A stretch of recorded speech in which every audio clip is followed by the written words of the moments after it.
Trump also hinted potentially sanctions for some officials for the Hong Kong government.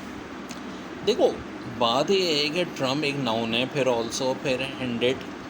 ये sanctions जब word था ना, तो इससे पहले ये तो एक नाउन है.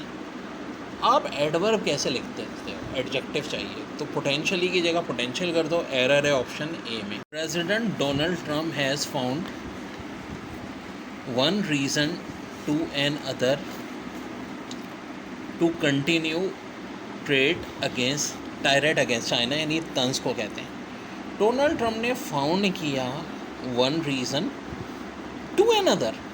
भाई एक रीज़न दूसरे के बाद होता है, तो टी ओ टू नहीं होना चाहिए, आफ्टर एन अदर होना चाहिए था, तो यहाँ आफ्टर आना चाहिए. The economical and geopolitical rivalry of the two most powerful country of the 21st century. देखें, जब टू आ गया तो कंट्री नहीं कंट्रीज़ होना चाहिए था. एरर यहाँ पे. आगे भी देख लेते हैं. Undoubtedly push Hong Kong and it's people to the edge. बाकी कोई गलती नहीं है, गलती है ऑप्शन बी में. Americans had a strange fascination for China ever since the early 1900s when protest machinery devoted that it was God's work to bring salvation of the Chinese. नहीं, salvation to the Chinese या for the Chinese होना चाहिए, तो गलती है सी में. The impacts of the global pandemics are, क्या are सही है? बिल्कुल जी, क्योंकि बात इम्पैक्ट्स की हो रही है. Still been understood.